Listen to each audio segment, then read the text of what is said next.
Alrighty, so here we are on another Ben Shapiro Show Facebook Live special with our good friend Adam Carolla. Adam, of course, if you don't know him, it's because you're ignorant, but he is the host of the incredibly popular Adam Carolla Show. He's also 3 times New York Times bestselling author. His books are hysterically funny, and he is again teaming up with my other friend Dennis Prager on Wednesday, November 29th at the King's Theater in Brooklyn, New York for an evening with Adam Carolla and Dennis Prager, and they're going to talk about everything from politics to life to pizza toppings, apparently. And if you've never been to one of Adam's and Dennis's events, I've been to one of them, and they're really fun and enjoyable. Adam, thanks for joining me here.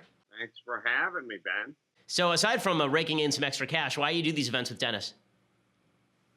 I love being up on stage, but I like doing different things and working with different people. And I've always been a fan of Dennis. And, we come from completely different worlds, but I used to like listening to him when he did Religion on the Line a million years ago, and I'm not religious at all.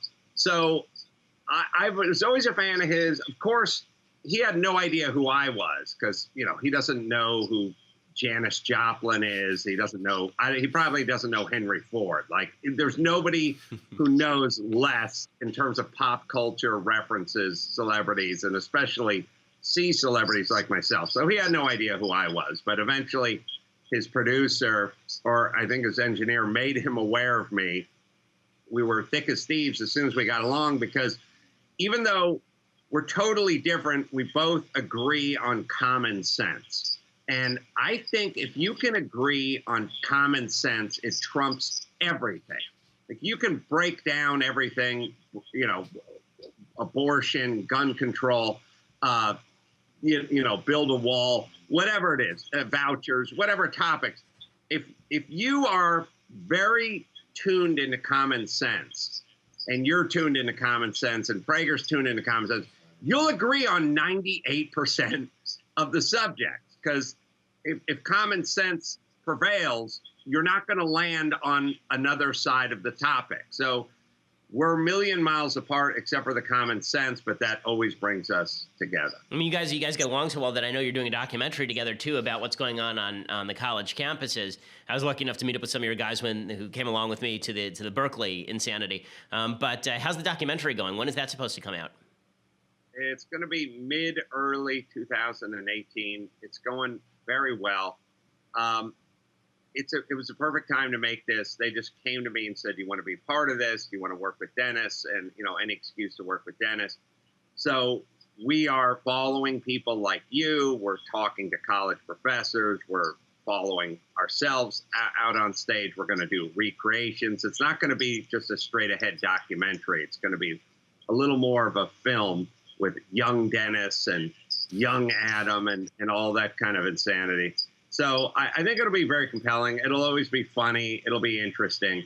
And hopefully it'll make you think and entertain. Awesome. Well, Adam, if you missed it, you can also go watch Adam testify in front of Congress. I had to play second fiddle to Adam testifying in front of Congress about bias on college campuses. You never want to sit next to a comedian during a congressional hearing. It's always a mistake. But that was sort of my lot in life. Anyway, I will say about that, you don't want to sit next to an A student during a test either, especially the one where you can't cheat off of. Because I had that feeling about you, too, which is I'm a horrible student, always was a horrible student, and probably got my improv chops through being a horrible student and learning how to wing it, so to speak, just sort of make it up on the fly.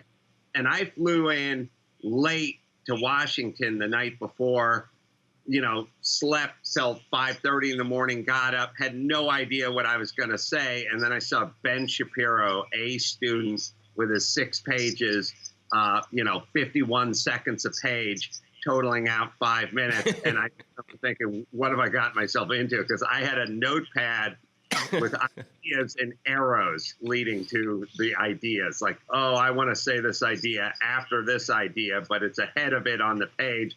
I'll draw an arrow that'll remind me to say it later. Well, and so I do have to ask you, Adam, are you doing any college appearances? Because I know that every time I do a college appearance now, I have to have these massive security teams. Have you actually done any events at colleges in the recent past? Are you planning to? It's so funny that you brought that up, because I just found an old page with an itinerary on it that I can hold up from from June of 1998. This is me Wow. and Dr. Drew, and it's us at Northern Illinois and DeKalb, University of Texas, University of Wisconsin, Whitewater, University of Cincinnati, Kansas, Florida, Clemson, Kansas again, Alabama. This is all in the course of like 5 weeks. We played like 19 colleges. Wow. And we would routinely tour the country and tour colleges.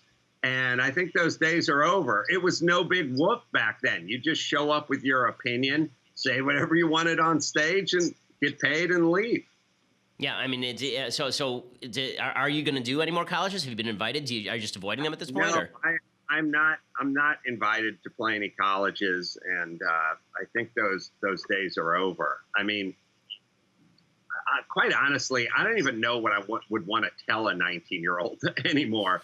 I mean, I know it's prestigious, and I know you can also make some money doing it, but to sit there and have to endure that and hassle it and deal with the security and the safety and the whatever. I mean, we're living in a super weird world right now, right? Like, I just had the conversation with my wife 20 minutes ago where she explained in LA, there's supposed to be some big Antifa rally or attack or whatever it was, you know, this weekend. And I said, well, I'm due to go to the convention center to do so I'm going to interview Sylvester Stallone. I'm going to do a talk on podcasting to like the Wealth and Real Estate Expo or whatever. And then I was invited to go to the Lakers game, and I want to bring my son with me to the Lakers game. And she said, I don't want him going downtown during this Antifa rally.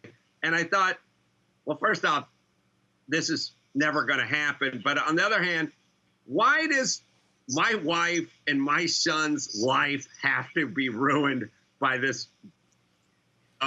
Just the idea that I'm saying to my wife in 2017, hey, good news, I got seats on the floor. Someone gave me tickets to see the Lakers game this weekend. And she goes, hold on, there's an Antifa rally. I don't know. She didn't say, I don't want you going. Well, I mean, I assume that she inherits in your will, so it's probably okay if you go and you get killed by Antifa. You know, right. She lives on, but... Right, but I don't, yeah. You put your, here, don't forget your Make America Great Again hat before you leave the house. But my son is going to have to run serpentine from the car into the Staples Center. And I just thought, what the hell's going on with our society?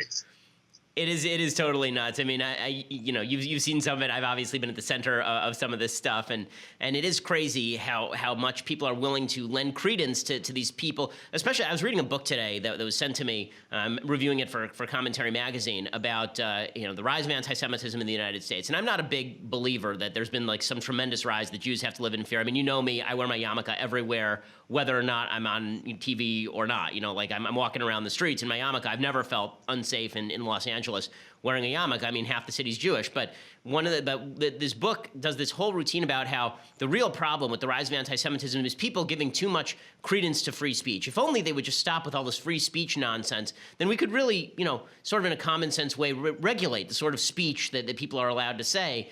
And then they wonder why people are rioting when I go to speak places. I mean, it's total craziness. And you're getting it too. I mean, I don't know a lot of people who are kind of more moderate on politics than you are, especially because you're not coming from a place where you're deeply concerned with political matters of the day more than stuff that just sort of pisses you off. But if you went on a college campus now, I mean, what you're saying is right. You'd get protested. There would be people outside calling you a racist, people calling you a homophobe, and you'd have to wear Kevlar. I mean, I have at a couple of campuses. The thing I don't get is guys like the aforementioned Dennis Prager are called anti-Semitic. I mean, if you want to, it is insane to me that we are now living in a time where, like, the number one Jew in the United States, Dennis Prager, who just returned from Israel, when he goes to do a college, amongst the things they call him, they include anti-Semites.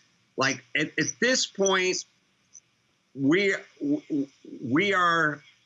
completely jumped the shark. Like, I don't even know what to believe. And also, for those who are accusing everyone of everything, be careful, because it's completely lost its teeth. There is no more. I don't know who the actual racists are anymore, because everyone's a racist. And as I always say, it's never been a better time to be an actual racist. You'll get lumped in with me and Dennis Prager and Ben Shapiro. Yeah, exactly. I mean, if you're calling Dennis an anti-Semite, I mean, he's literally the biggest Jew I know, like physically the biggest Jew I know. So that is not correct. Well, Adam Carolla is going to be hosting with Dennis Prager an evening with Adam Carolla and Dennis Prager, aptly named, Wednesday, November 29th at the King's Theater in Brooklyn, New York. Do you know when the tickets go on sale? How many seats there are? What the cost is on that stuff? They're on sale now. And it's probably like a 2,000 or 3,000 seat venue. So it's a big venue. They're on now. And just to put a fine point on Dennis Prager being the biggest Jew, literally, if you were making a Jew smoothie and you put him in a blender, you would have a grande tall boy Jew smoothie. Now you'd be like a medium small, potent. This is correct. Potent, but still medium. He would be the biggest tumbler of Jew that ever came out of a blender. And I'm definitely looking forward to all the alt-right websites now photoshopping memes of me in a blender after this particular conversation. So Adam Carolla, folks, if you don't listen to his show, you're really missing out. Adam's fantastic and has been forever. And as I told him before we went on air, Adam's an inspiration to people like me, because Adam's the guy who realized that you could actually create pirate ships outside of the normal radio channels in order to actually distribute your content to people who want to listen. So Adam Carolla, institution in the industry. Go check it out. An evening with Adam Carolla and Dennis Prager, November 29th at the King's Theater in Brooklyn, New York. Adam, also quick question. Is there a website that people should go to get the tickets, or is it like Ticketmaster? Or? If you go to adamcarolla.com and hit live events, I think you'll find it. Perfect. Okay, go and check it out. Adam Carolla, thanks so much for joining me here on the Ben Shapiro Show, Facebook Live, YouTube Live. Good to see you, dude. Thanks, Ben. Catch you in a bit.